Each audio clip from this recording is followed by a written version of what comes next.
5 ম্যাচের টি-20 সিরিজ ইতিমধ্যে 3-0 বাংলাদেশ সিরিজ জয়লাভ করেছে। এখন কি মনে হচ্ছে জিম্বাবুয়ে তুলনামূলক দুর্বল দল? এটা বলার কোনো সুযোগ নেই, কারণ বাংলাদেশের টপ অর্ডার যেভাবে রান করেছে এটাই প্রমাণ করে যে ক্রিকেটে আসলে ভালো খেলতেই হয়। আপনি ভালো খেলোয়াড় বা ভালো পারেন এটা বলতে কিছু নেই, আপনাকে ভালো করতে হবে খেলার মধ্য দিয়ে।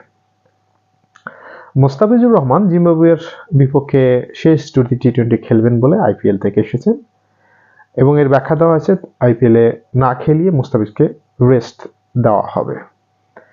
আদৌ কি জিম্বাবুয়ের বিপক্ষে মুস্তাফিজকে খেলানোর প্রয়োজন রয়েছে কি, যেখানে মুস্তাফিজ ছাড়াই বাংলাদেশ খুব অনায়াসে, আমি বলবো অনায়াসেই, কারণ এখানে যদি টপ অর্ডার ব্যাটসম্যানরা ক্লিক করতো এই ব্যবধানগুলো হতো আরো ব্যাপক।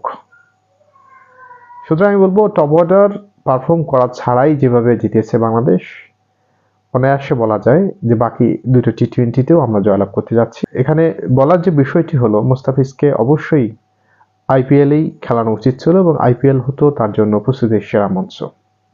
যে ধরনের প্রতিযোগিতামূলক খেলাগুলো আইপিএলে হয়, মুস্তাফিজ আরো বেশি শিখতে পারত এবং মুস্তাফিজকে আরো বেশি ইন্সপায়ার্ড করতো বিশ্বকাপে পারফর্ম করার জন্য। কারণ বিশ্বকাপের আগ মুহূর্তে যদি জিম্বাবুয়ে বা যুক্তরাষ্ট্রের মতো দলগুলোর সঙ্গে বাংলাদেশ খেলে, সেখানে দলগত পারফর্ম ভালো হবে, ব্যক্তিগত পারফরমেন্সও ভালো হওয়ার সম্ভাবনা বেশি থাকে। কিন্তু আত্মবিশ্বাস কতটুকু যোগান দেবে যখন বড় বড় দলগুলোর বিপক্ষে বাংলাদেশ খেলবে বিশ্বকাপে, এটাই হলো দেখার বিষয়। কারণ সাকিব আল হাসান ইতিমধ্যেই বলে দিয়েছে যে জিম্বাবুয়ে এবং যুক্তরাষ্ট্রের সঙ্গে ম্যাচ দিয়ে বিশ্বকাপের চিন্তা করাটা আসলে ঠিক হবে না, এটা একদম বাস্তবতার সঙ্গে সামঞ্জস্যপূর্ণ। যাই হোক, বাকি দুইটা টি-20 রয়েছে, এই টি-20 দুটোতে সাকিব আল হাসান এবং মোস্তাফিজুর রহমান টিমে থাকার কথা এবং সৌম্য সরকার সুস্থ হলে হয়তো বা তিনজনেই দলে থাকবেন।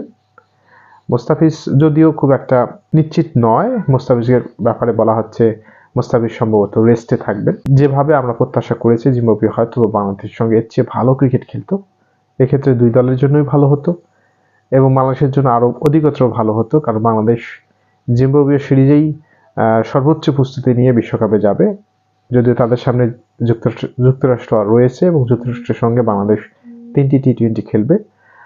আমি মনে করি যেসব প্লেয়াররা ফর্মে নেই তাদের জন্য একটা সুবর্ণ সুযোগ ফর্ম ফিরে পাওয়ার জন্য এবং নিজের বিশ্বাস খুঁজে পাওয়ার জন্য। ধন্যবাদ সবাইকে।